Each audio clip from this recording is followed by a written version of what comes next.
Hello and welcome to Move the Line Prop Drop Show. Ryan Noonan back to talk about the best way and the most profitable way to bet on NFL football, and that's player props. We're live here 2 p.m. Eastern every Friday, giving you our favorite props, taking your questions as well. So if you're hanging out with us on YouTube, subscribe so you don't miss a show. Lots of other great content here on the 4for4 YouTube page. Smash the like button and jump in the chat. Let us know what your favorite prop is for Week 10. Any thoughts that you have on a play, feel free to ask. We'll try to get to that at the end of the show. And share the show. Goes a long way. Betting is communal. It's not fantasy. You're not competing against your friends. Let them know. Get out there and share it with your friends. Joining us, as always, Connor Allen. How are we doing? Good. In St. Louis for a wedding, for John Mifsud's wedding. Shout out to Johnny doing some World Cup betting content for us as well over at 4for4. So I think he's going to be busy this weekend, going on a honeymoon, but we'll be dropping a bunch of futures and soccer goodness in the chat. Yeah, you had great video, but your audio is a little cranky here. So see if that kind of So I was gonna ask Johnny, right? That's our World Cup soccer betting guy, and he's getting married right before the World Cup. This is not well planned out by poor planning. Not great. So all right. Well, congratulations to Johnny. Hopefully he can apologize to his lovely bride that he'll be grinding soccer bets a couple of days after exchanging vows. Should be a good time. Also joining us as always in this space, the man behind the Mayo Media Network and the Pat Mayo Experience, of course, the man himself, Pat Mayo. Pat, any wedding advice for Johnny here? Is going to be in the streets a couple of days after the ceremony? The week after I got married was a PGA Championship content week, which was not super well planned out for me. So my wife and I were talking. I was like, look, here's what we're going to do. Because we got married in where we're from, but we didn't live there. So I was like, all right, here's what we do. We get married and we stay the weekend. Then we fly back on the Sunday evening or the Monday. I do all my regular work that I'm going to do for that week. And then we go on the honeymoon. So it's like an extra few day buffer. So you can get away with something like that. But I guess the World Cup goes for 8 months or something crazy like that. It's insanely long. And for them to do it in the middle of football season seems like an asinine idea as well. But hey. Well, here's the thing. I don't really think they care about America. That's a good point. They don't. Very fair. And it's in Qatar, so you can't have that in the summer. I mean, it's already going to be 100 degrees there. They're going to have to stop every 20 minutes for a water break as is. So is that true? Is that a planned thing, or is that just you saying that? No, that's just me saying that. But I do know that is a thing when it does get too hot in most soccer games. If it's over a certain temperature, it's brutal. Jeez. Imagine knowing that much about soccer. Good God. Oh, tell me now. Yeah, former soccer player here checking in, unfortunately. So yeah, it's I don't watch any soccer now outside of the World Cup or maybe the Champions League final if I bet on it. And that's about it. It's the worst sport. Let's just be honest. It's not the worst sport. It's pretty terrible. It's a tough watch. It's a tough watch. I find rugby to be a very tough watch. At least dudes are getting at it a little bit. Soccer, the flopping in soccer is just absolutely brutal. Oh yeah, and I know the flopping in the NBA is brutal. LeBron and the NBA. Noonan. I know. But look, I'll give kudos to Connor. I've got out there and run around with him and his boys, and I have a new appreciation for the skills that are involved for being a terrific soccer player. And Connor played at the college level. He's very good. So I'm not saying that these aren't skilled players or great athletes. You have to be in incredible shape. I just find the sport it's sufferable to watch you could be watching a 0-0 tie for an hour and a half, 2 hours.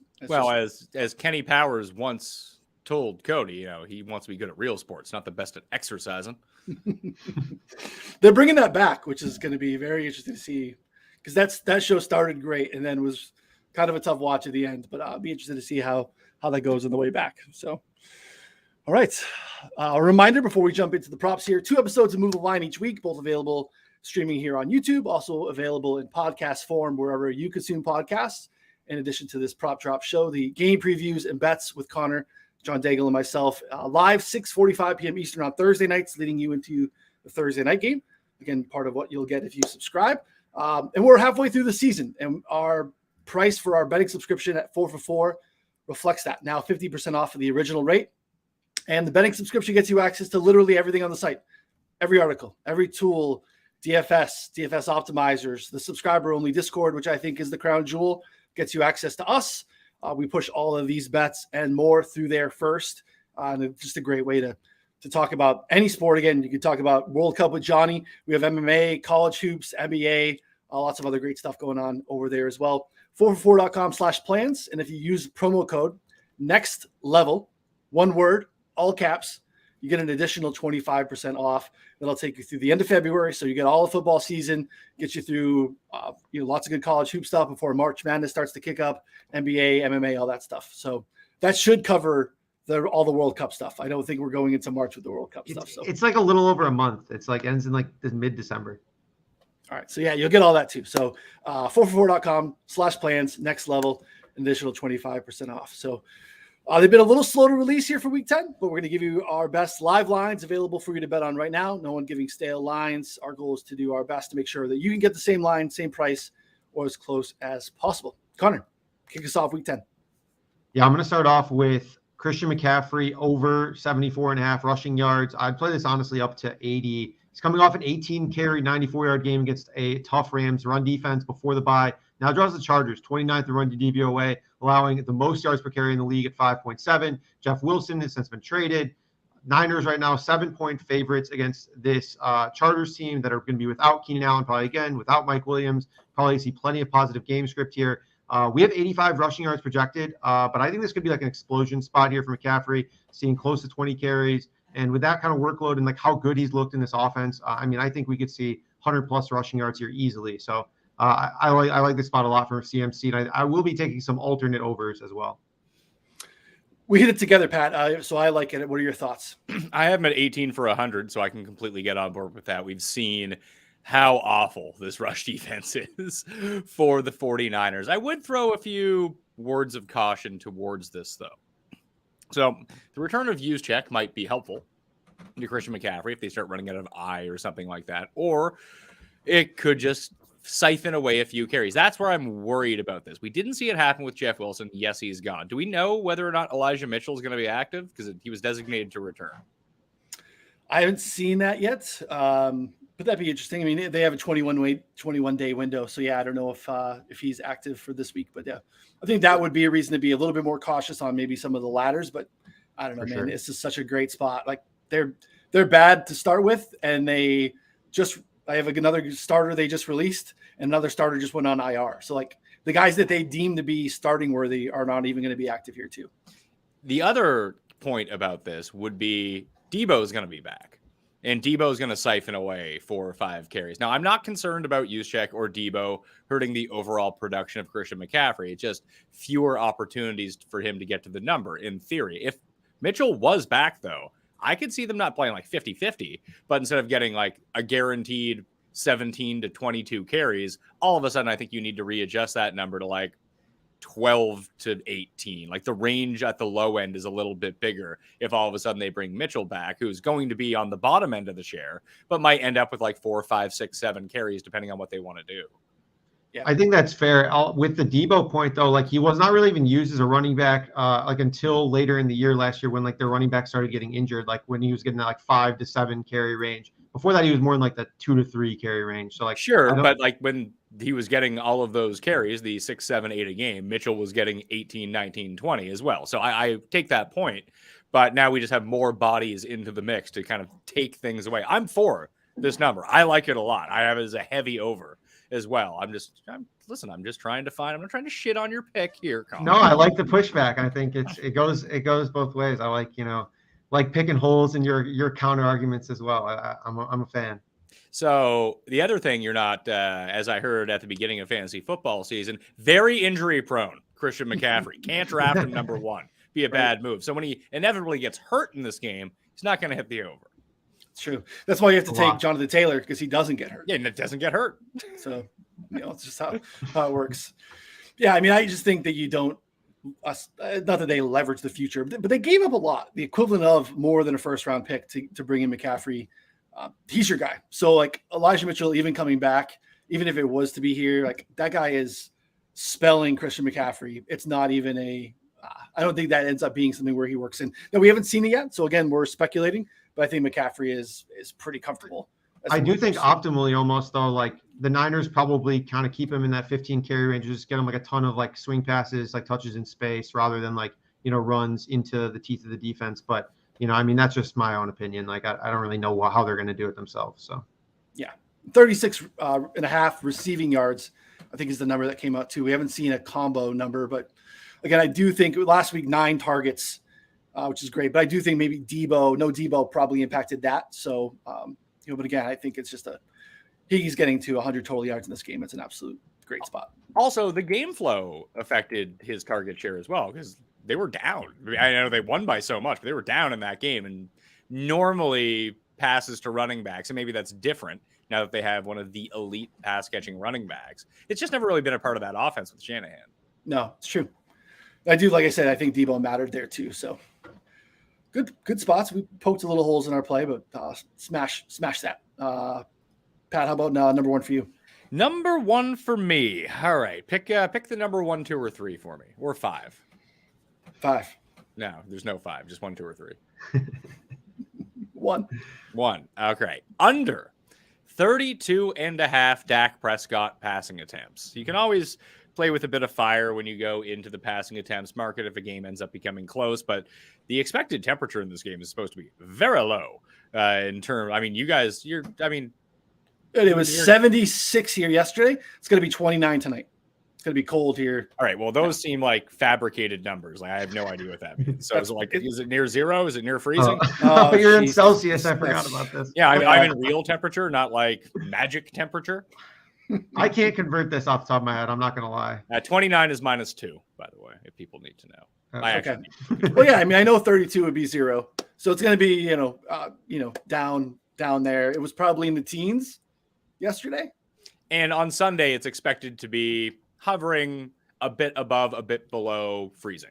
Yes. So not optimal passing conditions in general. Correct. And then you have, do you even need to throw the ball against this Packers defense at this point? They have no one left. Like their only good players are now in the secondary.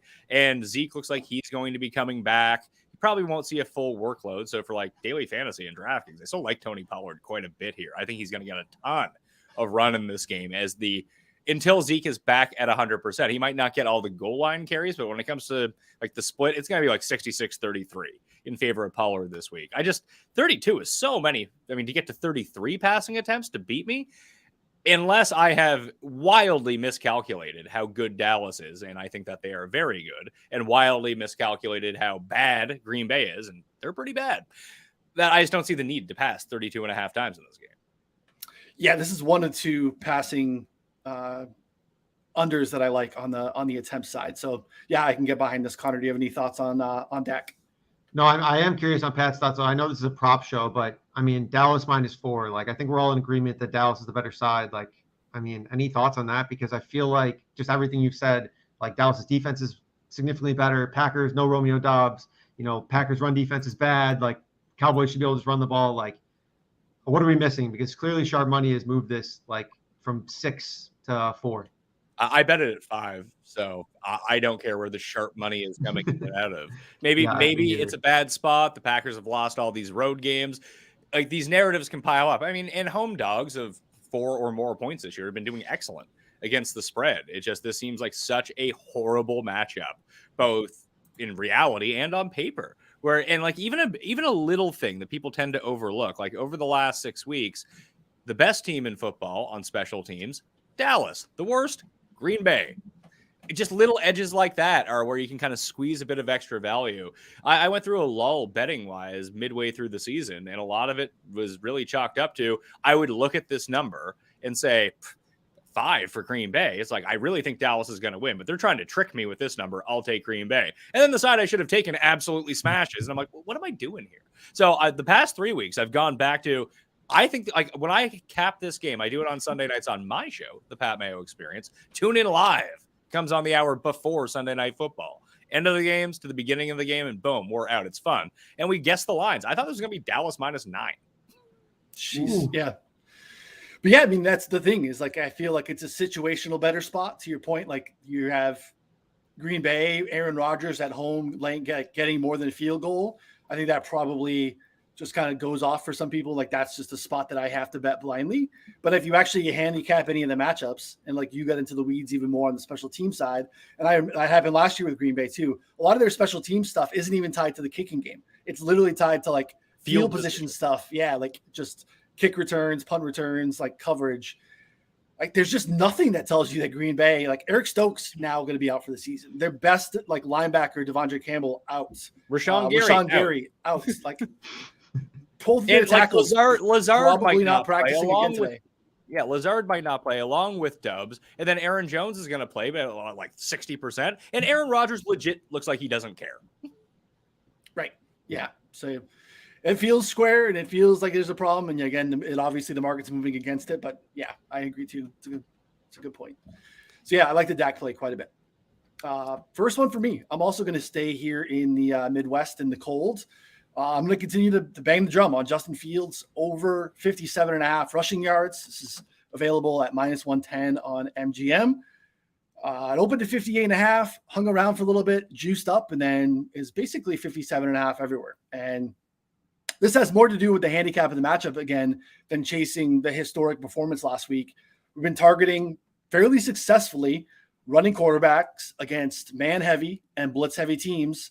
And that's kind of the handicap here as well. The Bears have been kind of taking a step here with the added focus on design runs for Fields. And it's been great. He's got 21 design runs in the past 3 weeks. Last handful of games, he's averaging 12.2 attempts, 102 yards on the ground in the last 4 outings. But the Lions are playing man at a top 10 rate. They blitz the league's 4th highest rate. It's just that simple. 57.5 is just too low for a guy who has been doing this with ease and having success. I can't see him getting away from it here. So 57.5. I mean, Aaron Rodgers, who doesn't care, ran for like 42 yards last week against the Lions. There's no way that Fields doesn't tuck it a couple times and run successfully here over 57.5. It looks like it's moved again, 58.5, still 58.5 on MGM.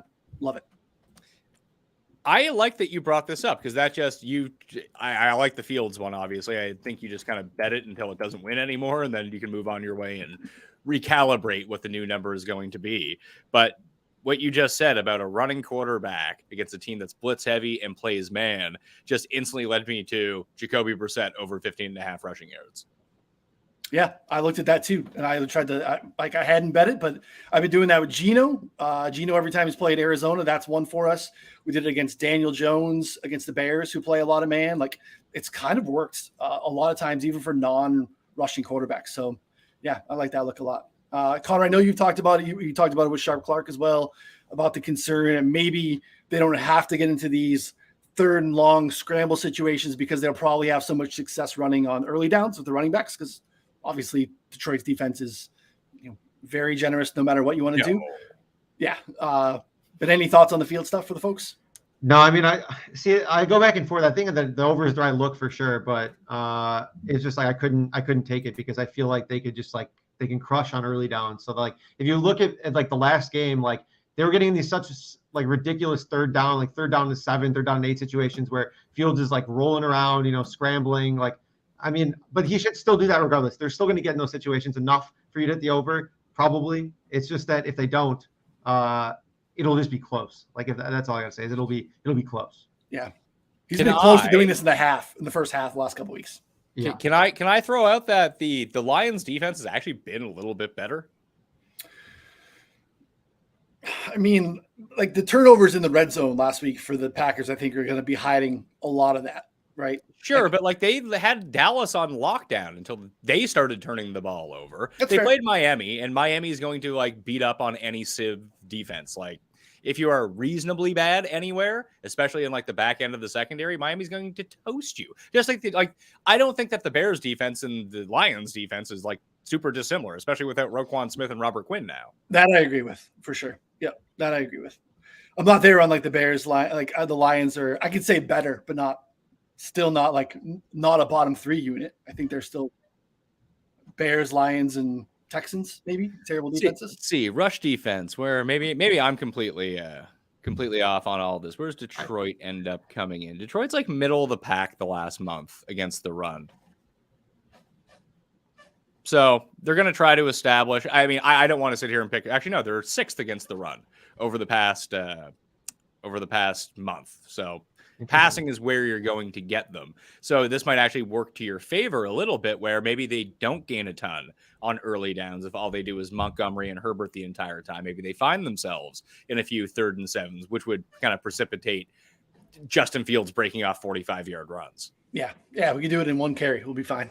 Like Yeah, we did last week. That was a great run. But yeah, again, the handicap is pretty clearly the man tendencies, right? Just they turn their backs because they're chasing their guy.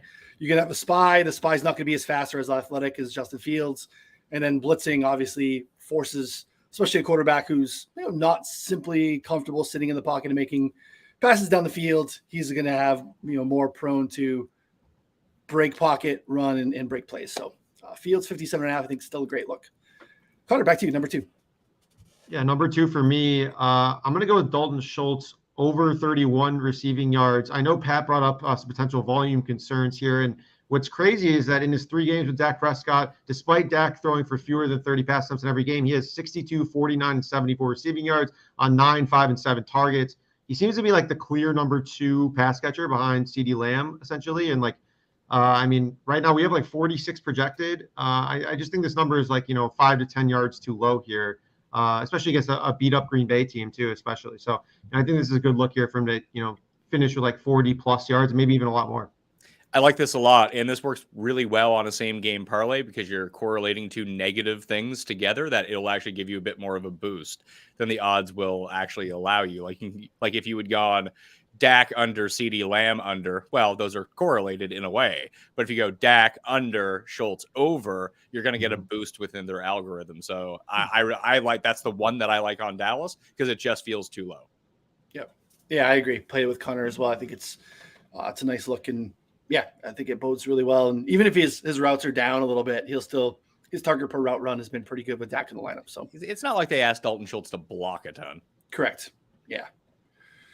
All right, Pat, number 2 for you.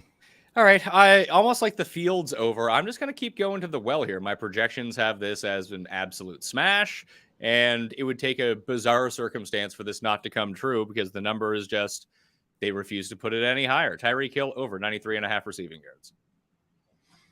How can anyone really argue that number with the way he's playing right now? Connor, did you give it any look, any consideration? I mean, that Browns defense is a problem too. Yeah, the Waddle number is dropping too. It's open to 70. It's down to I saw some 66s, 67.5. I mean, I think you can just hit the over on all these guys every week.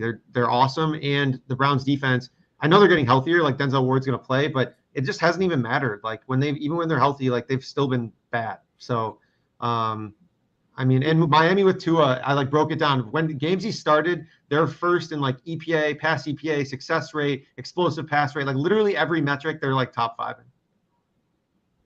Yeah, he's unbelievable right now. So no problem chasing elite receivers. Pat's on a pretty good run every time he's put in, whether it's a Derrick Henry or, Justin Jefferson. He's had a pretty good hit rate, I think, this season with elite overs. I mean, I should really just do because I know some weeks I'm Jawan Johnson over 12.5 receiving yards. Sometimes I just look at it. It's like Derrick Henry this week. I don't have Derrick Henry as one of my picks. It's the worst rushing defense over the last month against Derrick Henry. Just take the over.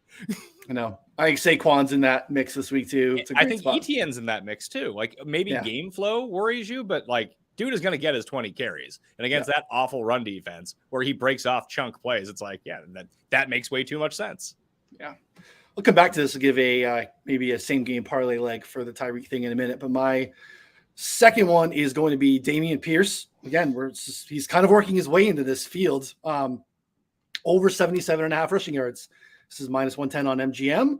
I played 76.5 rushing yards when this dropped, but he's basically their only constant right now. He's their only answer to moving the football, and the usage has been insane. The Texans haven't quite entered Titans, Bears, Falcons tier of rush heavy teams, but their pass rate over expectation is negative 9% over the last few weeks. On first downs, negative 15%. So they are just turning around and handing the ball to Pierce, hiding Davis Mills, which makes a lot of sense. Great matchup here. Giants have been among the worst run defenses in the league in success rate, yards per game, EPA, explosive rush rate, basically, anything that matters here. Actually, the worst team in the league on first downs as well. So again, knowing that this is going to be a lot of Pierce on first downs bodes fairly well here. I don't imagine that the game script gets out of hand either. They'll continue to run him regardless. So I think as they did even against the Eagles last week. So we have him projected for 91 yards. I feel pretty comfortable with him being anywhere below 80. So Pat, what do you got on Pierce? It's a pure volume play. You just have to hope that this game, even if the game gets a little bit out of hand, the Texans have shown the proclivity just to keep running because that's all they got. Connor, are you on this or any thoughts? Yeah, I mean, I didn't take it originally, but the more I looked at it and the more you broke it down, I think that I like it. Was there any, I know he was injured a little bit, in early in the week. Is there anything come to light with that? No, they said he's fine. Totally fine. Practice full. Yeah, last 2 weeks. Also, the Giants' run defense, according to the metrics, has not played well, which, I mean, it's so strange because I feel like the Giants continue to win and play well just across the board, but their metrics are really not that good. So I don't know. It's a very strange thing where my eyes are deceiving me, I think. Yeah. We talked about it last night on the show a little bit. I got into some of their down and distance stuff defensively. They are by far the worst run defense and pass defense on first down. Second down, they're still below average. Third down, they are top 5 against the run. Top number 2 against the pass. They are opportunistic. They are good when they need to be. I think that's probably times when they blitz a lot because they're a very blitz happy team. So, hey, they're good when it matters. And I don't know. I think you just see a lot of Pierce. Like Pat said, you're probably looking at 20 carries here, and the volume alone helps him get here. So I had something to kind of chime in too on that same game parlay that I was talking about, and just looking at the different distinctions on the types of bets that you're putting together. Now, I'm not talking about a 13-leg same game parlay, but the one I just talked about, Dak under, and these are alt lines too. These are more heavily juiced than you would normally do. But when you put in Dak under 249.5 passing yards, and I think his total is 232. So I've juiced the over up and I'm taking the under, and I'm paying minus 140 or something for it. And then I bring down the over for Schultz from, I think it was 33.5 to 29.5, and that's minus 130, and bet the over on that. That pays plus 250 because the algorithm doesn't quite know what's going on. As an example to this, if you play that same Dak under of 249.5 and play it with CD Lamb, his just regular over under, and put it together of the under 69.5, it pays plus 130. Wow. Yeah, because I mean, plus that's almost a normal parlay. That's what I say. Yeah, you're getting regular parlay odds. Yeah, because you have anti-correlated your same game parlays. It's next level stuff there. We need anti-correlation SGPs as as plays, because it does make a lot of sense. I mean, I think that's a good look there for sure. Yeah, I think you can do that, and I think that's probably the best way to do it too. Is just volume plays on the quarterback side, or just efficiency number, whether it's completions or attempts, is probably your best look, and then finding maybe some low threshold overs, whether it's receiving yard, tight ends, things like that. I think probably are the best way to do it. The problem is that most of, for example, on DraftKings Sportsbook, if you go to completions for Dak Prescott, or you go to passing attempts for Dak Prescott, there's no over-under that you can bet on. It's all over progressives. So I guess you could take over 35 attempts or over 30 attempts. It's not over under 30.5 when you get into the same game parlay mode, unfortunately. Yeah, that's a flaw. Someone could solve that. That'd be a nice thing. So you're just betting these one-way markets. Sometimes you don't even have visibility to what the actual number is too. Once you're just clicking in the over number and just watch it populate into the parlay, but you don't even know what that actual odds of that bet is. So it's tough. They know what they're doing. Oh, yeah. All right. That was mine, Damian Pierce. All right. So halfway through, Connor number 3, you're hanging out in the chat. Let us know questions, anything that you're looking at this week. We can get to that at the end of the show if we have time. Connor, hit us. So one that I have not released yet, and I still really like, and that I've been eyeing here, Khalif Raymond just dropped down to 33.5 receiving yards. It looks like Josh Reynolds is not going to play again. And this is the same situation essentially as last week, but now getting a Bears defense who the last 2 weeks since trading away Robert Quinn, since trading away Roquan Smith, have allowed a 73% completion rate, 9.6 yards per attempt, dead last in both EPA and explosive pass rate. Now that was against the Cowboys and Dolphins, so they're probably not the stone cold worst, but they're definitely bad. And I think that if we kind of look at the game, like they're not getting much pressure anymore. They're like bottom 5, 6 in pressure rating over that time span as well. So in this specific spot here, I think that Jared Goff and the Lions offense has a little bit more, success than they have been, especially through the passing game. And you can probably ladder this too. I mean, if you get like 40 plus, 50 plus, 60 plus, you can probably get some nice odds there. He's hit the over on 33.5 in 4 of his last 5 games. And he's hit 70 plus in the last 2 of 3. The only reason this number is this low is because he went 3 for 17 against the Packers, where Jared Goff had like 26 pass attempts, and they didn't really have to do anything through the air because they ran the ball to Jamal Williams 30 times. So I think that over is a strong lean. I wasn't going to play it at like 40 where it opened, but now it's at 33.5. I think it's a solid look there. You stole this from my sheet. I don't like that. Oh, man. Sorry, Pat. But I like this as well. I see everything that you see. Yeah, we wanted Raymond last week too, and it didn't come out until really later. They only posted, I think, yards, and we were looking for receptions or something, but it wouldn't have hit. But I think the look is great because it's like 90% route participation last couple of weeks. Like he's playing a ton. 95% of the snaps last week as well. And sometimes they ask him to block. Not often though. And usually the times that he's not on the field are for first down because he's returning kickoffs. Yeah. Yeah. I mean, Josh Reynolds not playing. He hasn't practiced in 2 weeks. He's, he didn't practice again today. Like there's no way that he's going to be a game day active after not practicing a bunch. So yeah, I like the Raymond stuff quite a bit. I am going to go to my guy. This one's been hitting for me a ton. Danny Jones, under 186.5 passing yards. I think I have him projected at 140.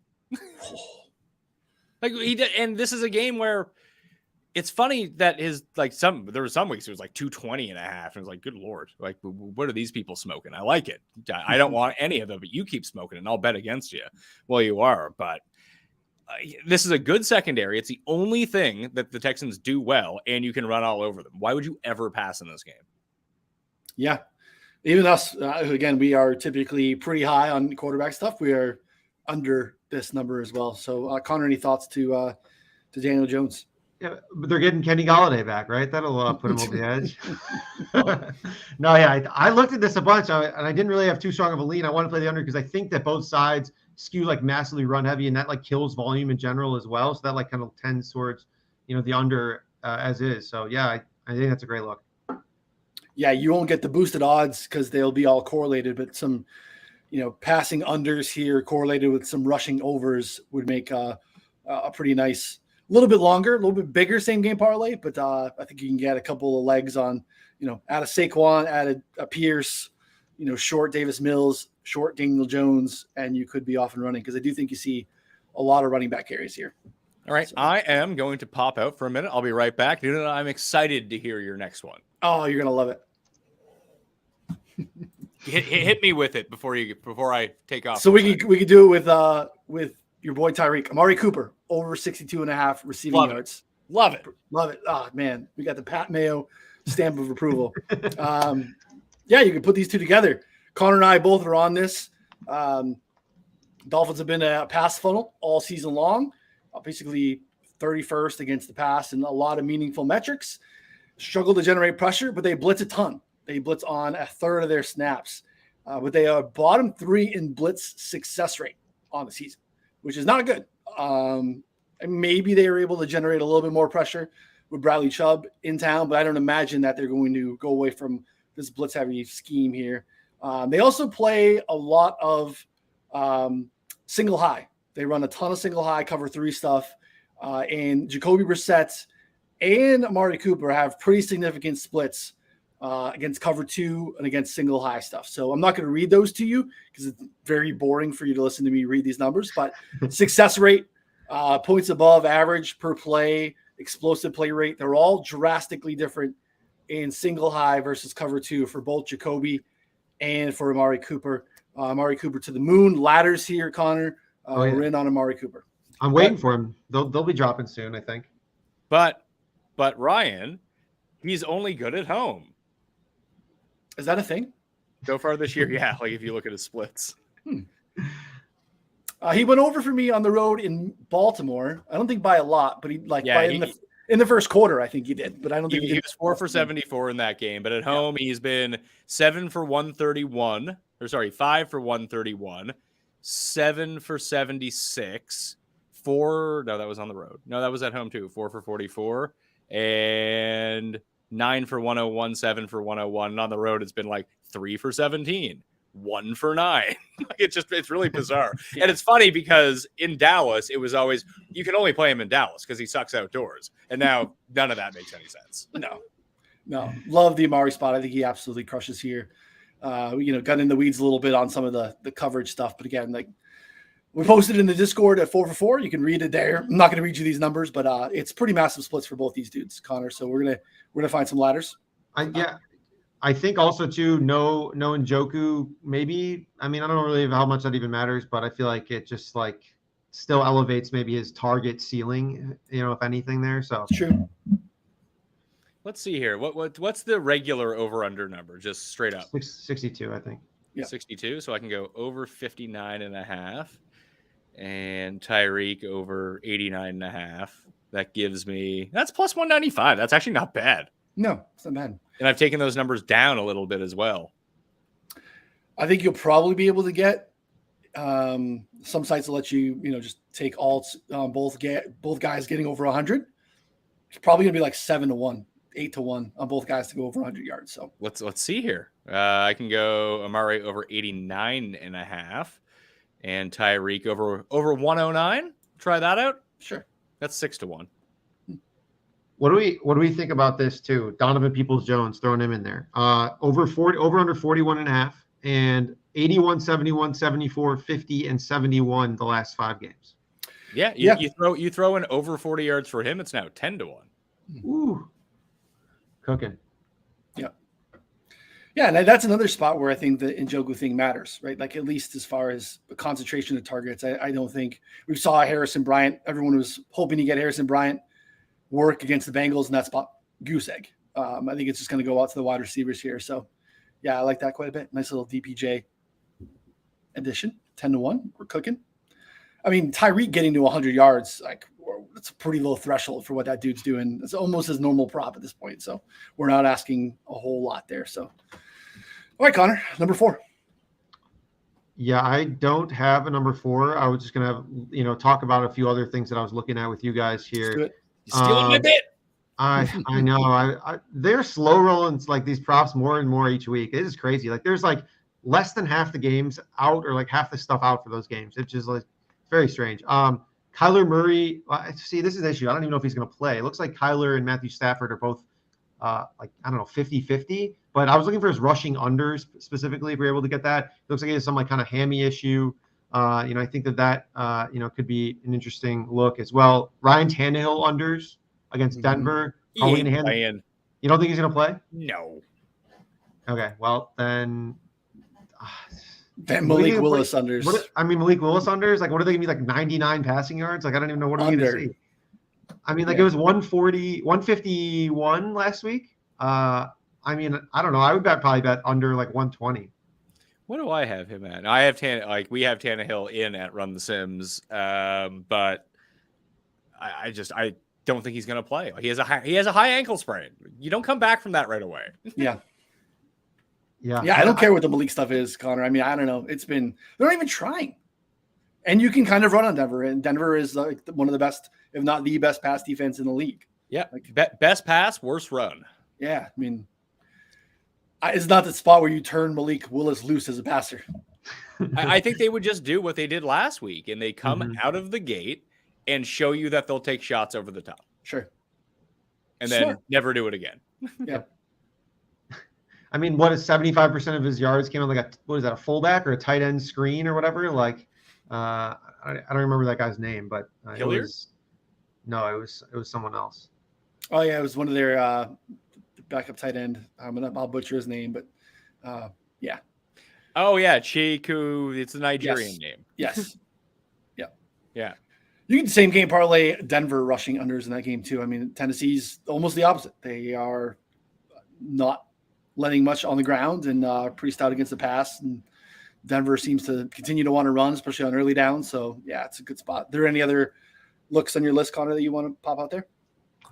Well, I think those were the two main ones there, is like the Tannehill under for sure. But I have like, a laundry list here of just other stuff as well. But those are the two main ones that I think that are more actionable for listeners specifically. Yeah. Pat, your list or your fourth or however you'd like to go about it. What do you think? Oh, they're not going to offer Schultz on a receiving prop? Good God. I'm going to go with this Brissett. It just dropped in real time as we were talking. So now it's down to 14.5. Even better. Over Jacoby Brissett. 14.5 rushing yards. He's good for like 3 attempts a game. And as you mentioned, if it's going to be blitz heavy team, Miami, playing man, Miami, going to be great news for Jacoby Brissett here. Yeah, I like it. Let me see. Let's look at some game logs, see if we can see anything around blitz heavy teams, see if he's done anything. New England plays a ton of man. Let's see if I could find this scrimmage. Let's see. Brissett 6 for 12 last week against Cincinnati. Some of those were the kneel downs. Baltimore 3 for 18, did nothing against New England. The Chargers 3 for 32. Atlanta 5 for 16, 3 for 11, 6 for 43, 4 for 10. Like, he's not fast. When you see him run, he runs in molasses. But again, if guys have their backs to the line of scrimmage and he beats a guy outside just on a broken coverage, he gets us all in one swoop.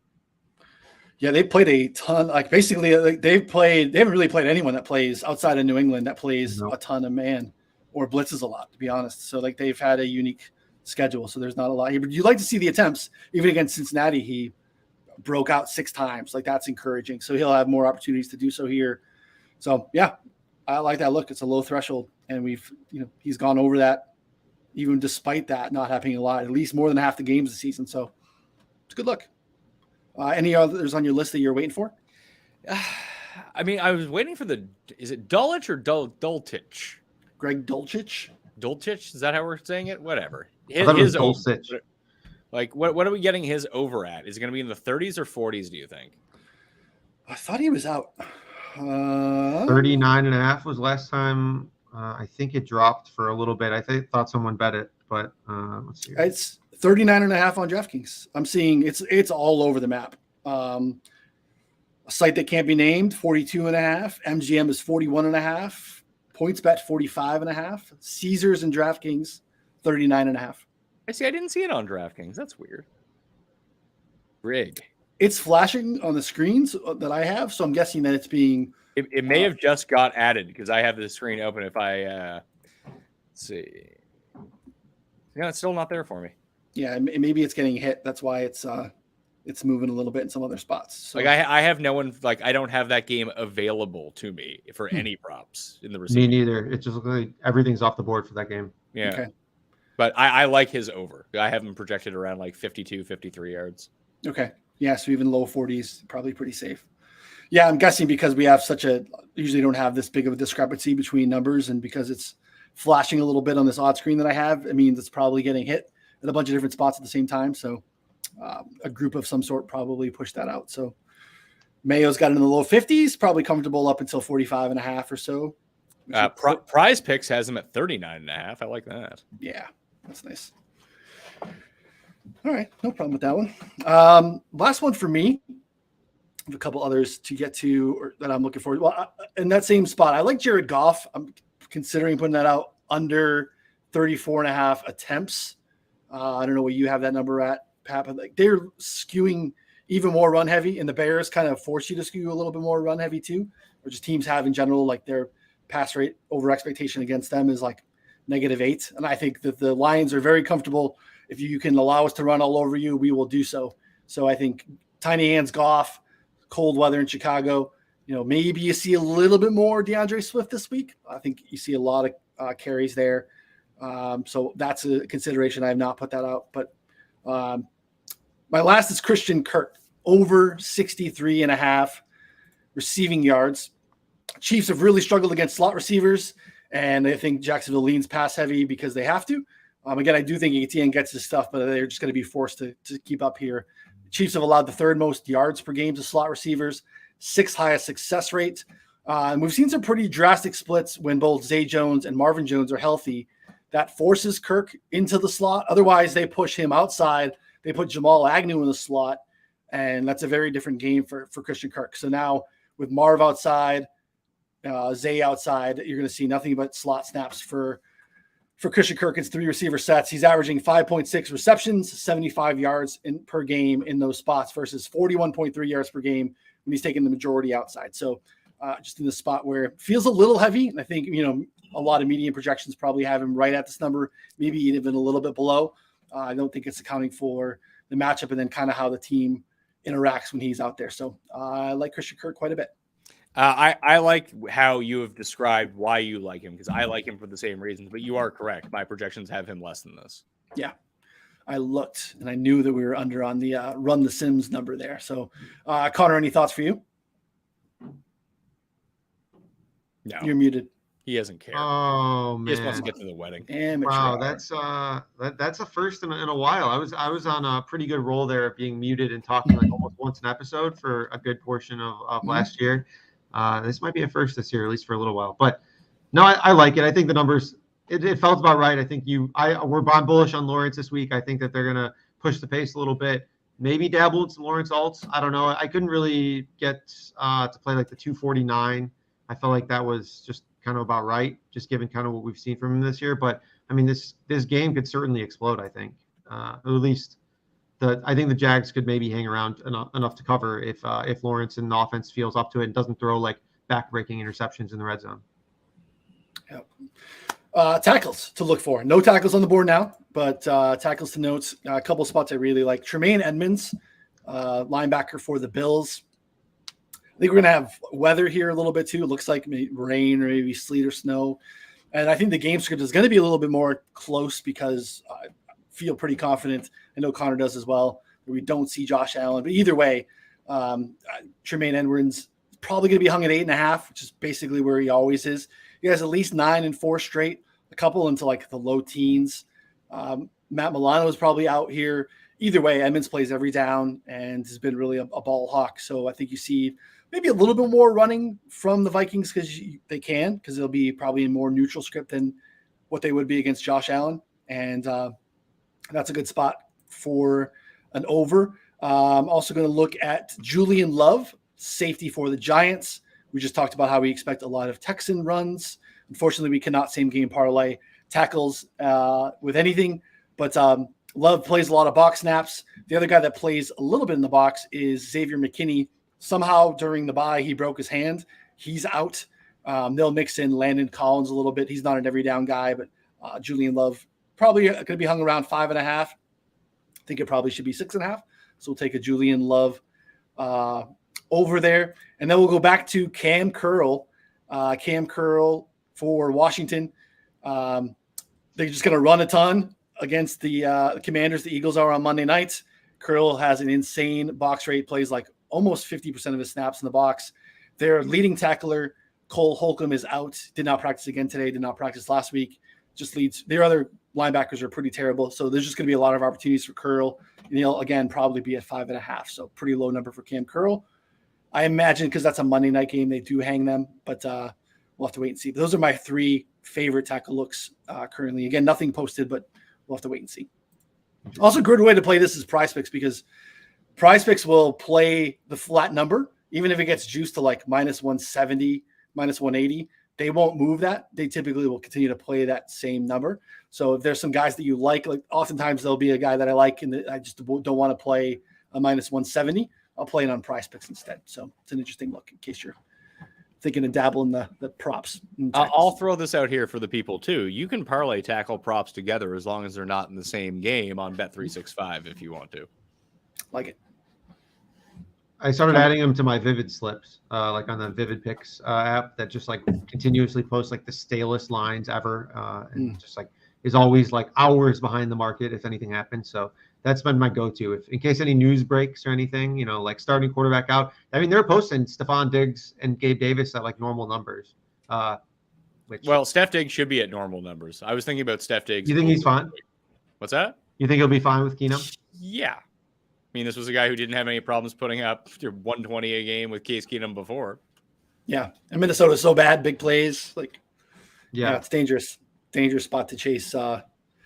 Unless the weather breaks and we think the weather's going to be worse than it is. It's always going to be, not great, but I don't know. Steph Diggs is not used to that by now. I don't know. Should be fine from my look. Yeah. We'll see. What is Vivid Picks? Is those like porn pics? It's like, you know what Vivid Seats is? Like that app, like to buy tickets. I was more familiar with Vivid, the porno site, but sure. They spawned off and made like a Prize Picks app or whatever, and they have like one guy doing all their trading, so they just copy DraftKings lines and then just never move them. So Sweet. yeah, it's great. It's I mean, I don't know. I would say otherwise it's the payouts are pretty bad, but I mean, it doesn't matter if like the lines are like 30 yards off, you know. Yeah, that works. Promo code 444. We got a link. we do, yeah, we do. Well, promo code 444 works. That's fine. Yeah. I do have a question, but one more just dropped. Sam Ellinger, over under 28.5 pass attempts. I kind of lean under. I just feel like both teams are just going to run the ball and get out of there, but it's already kind of a low number. So I don't know. He got to 29 last week, but they were literally losing the entire game. I don't know. I think Jonathan Taylor looks like he's back. Yeah, exactly. Taylor back too. Yeah. Pat, do you have any Ellinger projections up? I have him for 30 attempts. Yeah, that's the issue. It feels like it's probably about right on most like median projections. Yeah, and you have to remember, like he has so many incompletions that then he has to throw again. Like if he was completing more passes, this wouldn't be an issue. True. Maybe under completions is the. I was going to say, what is there? But the issue is the Raiders' defense is so bad, like so bad. 17.5 completions. That I don't know. Seems a lot. I have him at 18 completions, so. Damn. Yeah, probably just a pass. What do you think, John? Like we have John Wolford in our projections right now instead of Matt Stafford. Do you think he goes rushing yards over? Rushing yards over? Oh yeah.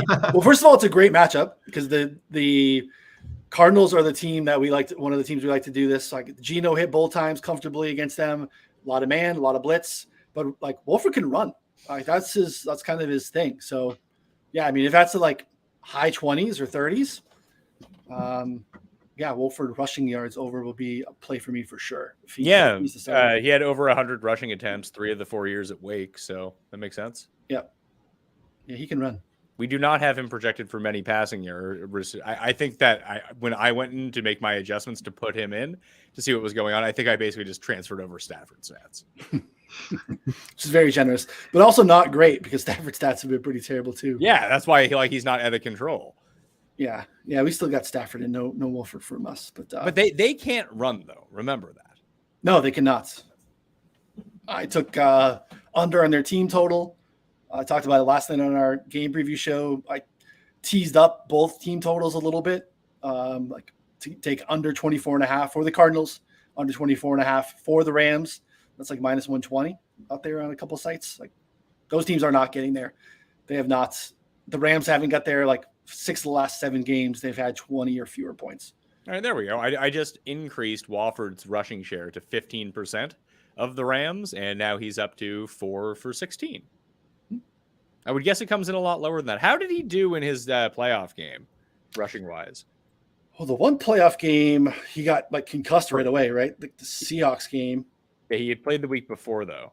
Yeah, he ran. I think he got there early. I remember betting it. We only has 2 rushes for minus 1 yard this year. That's in V formation, though. So that's probably not indicative, I'm guessing. Let's see. Yeah, no, he only ran 1 time against the Seahawks for 2 yards. He ran 6 for 56 against the Cardinals. That's it. Yeah. So because that's the play he got concussed on in the first quarter against the Seahawks. So yeah. Okay. Yeah. I'm adding that to the list when those eventually drop because he's playing. Like, let's be real. Yeah. Like Allen's not playing, Tannehill's not playing, Stafford's not playing. That's happening. Agreed. Yeah.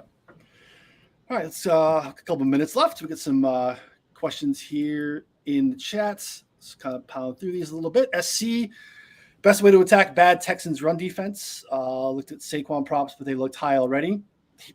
Yes, but like, I mean, they are. I don't know what too high is. Like, yeah, I know Connor, that's not a place that you like to go to, but I think based off of you talking to you a little bit, I even feel like you're okay with that. I don't see how they go away from that off the bye. I know Evan Neal's not there, but again, the Texans they have bad tackling linebackers. They have bad tackling safeties. It's not a good team. So yeah, no, I'm into it. I mean, I think it's a good. I was on my list. It was on my other list, but I was hoping to get something like the 80s, and then it was like 94, and I was like, ugh. Yeah. I mean, like, I think he goes over that still probably, but I don't know. I just don't. It's not my vibe. Yeah, what the wiggle room on? I mean, I haven't projected for 110 rushing yards, so that's a median projection. Yeah, I think that's what we have too. That same number. So there's a couple of them like Henry, Barkley, Etienne, Chubb. I have all for over 100 rushing yards. Yeah, I think Saquon's the only one that we have projected for over, but the other guys are close. No, Henry too. So yeah, no problem with it. SC, I mean, it's the way to go. Gosh, no, it's no over or nothing. Do not try to get cute here and chase it under. Brian Sullivan, thoughts on Devontae Smith receiving yards versus Washington when it opens? Obviously not out yet. 12 for 169 in the one game this year. I wouldn't chase anything with a one-game sample, but again, Washington's run D is pretty stout. You can beat them through the air. No idea what it is. Probably going to be in the low to mid 50s there. Any thoughts on that, Connor? If I remember correctly, the reason that he got involved so much that game was because Washington brings a lot of pressure really good, and the Eagles' offensive line got banged up that game. Like they lost like 2 or 3 starters, so they had to get the ball out like right away. Like it was just like really quick throws. And so if I remember correctly, that's why he like went off.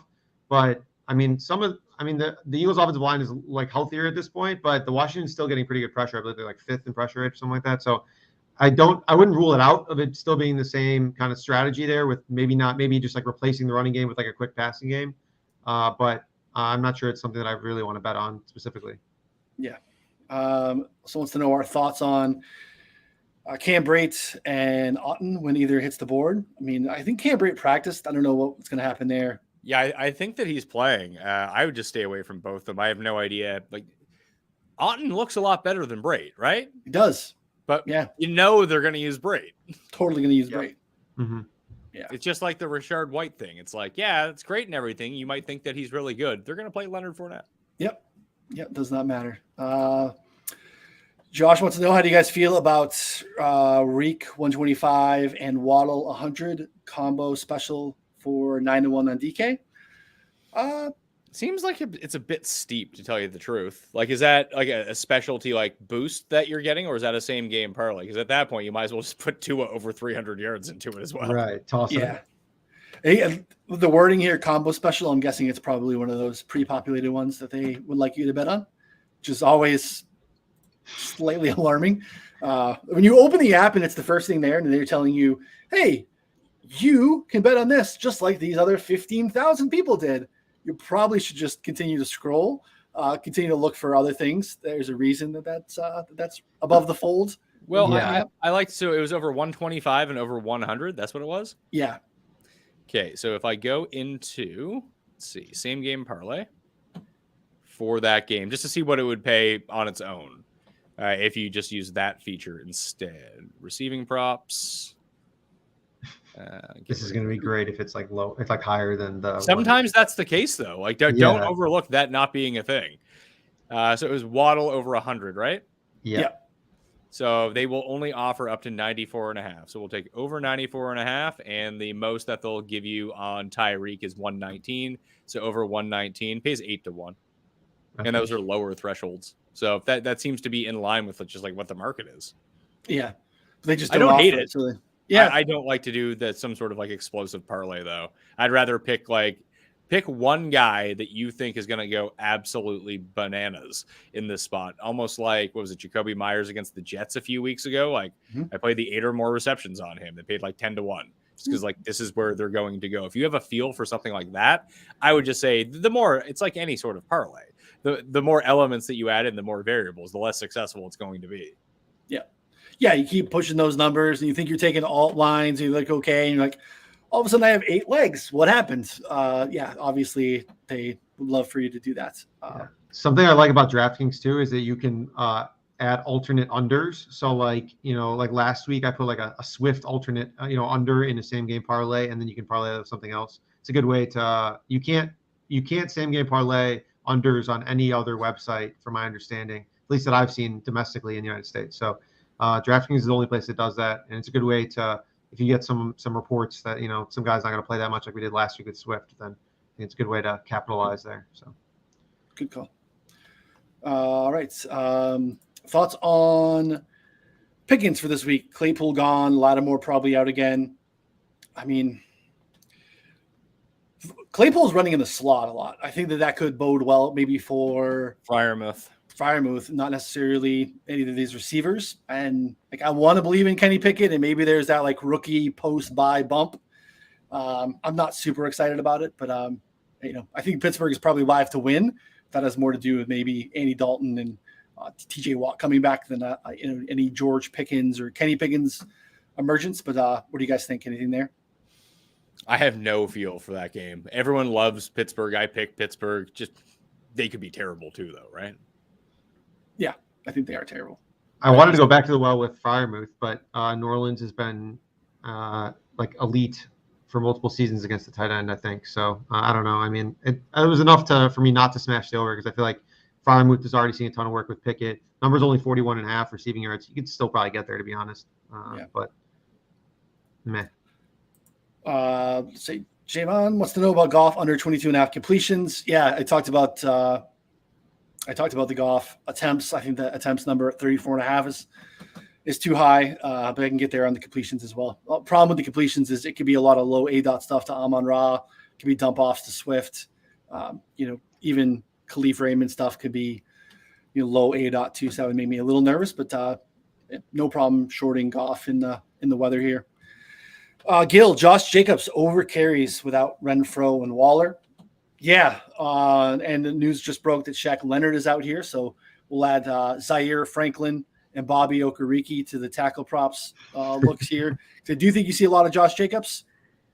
I don't know what the number of carries is, probably like 21, 22.5 or something like that.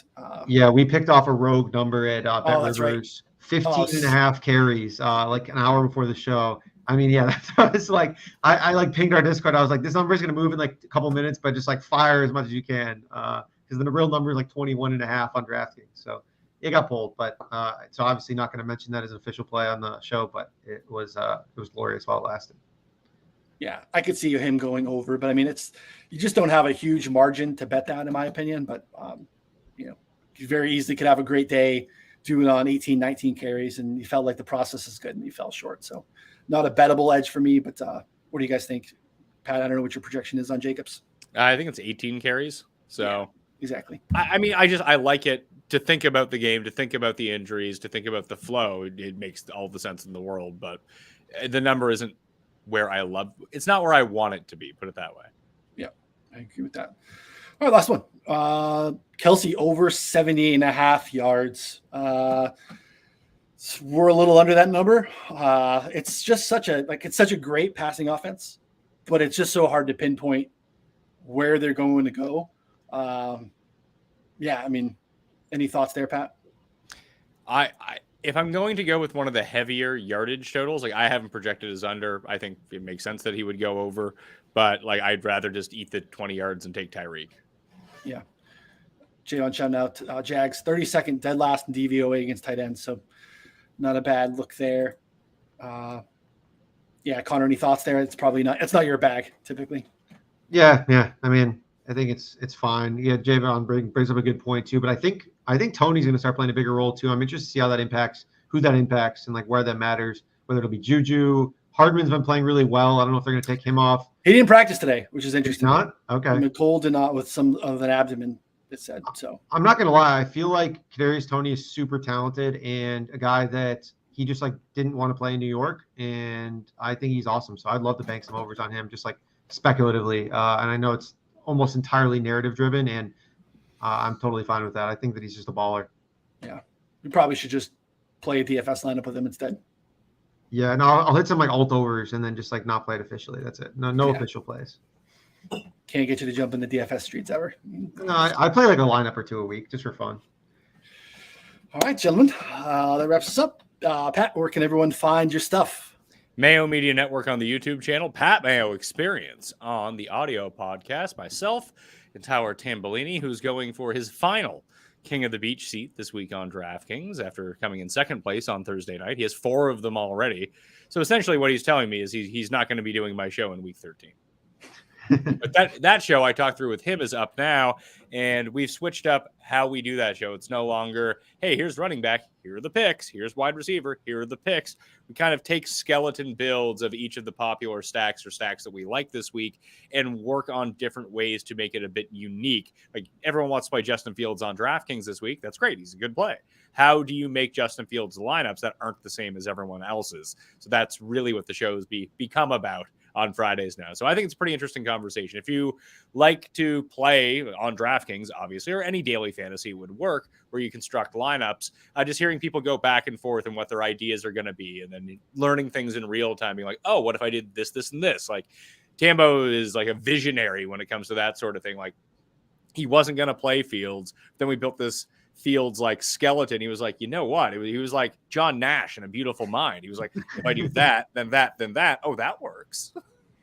Yeah, I don't really start my DFS thoughts until Friday nights and Saturday. But it is one of the shows that I listen to. You also start with like, I think you use Run the Sims to run your first, like, here's what the cash optimal is going to be, and pivot off of that, and where can we build off of that, and what's good chalk, what's bad chalk. I think it's a really good show for regardless if you're playing single entry, cash, tournaments. I think it's a really good spot. And again, listening to the stuff that Tambo does is pretty smart too. So, and also tonight, Friday night, on our YouTube channel here at 4for4, you can check out Daigle and TJ Hernandez going through their thoughts for DFS as well.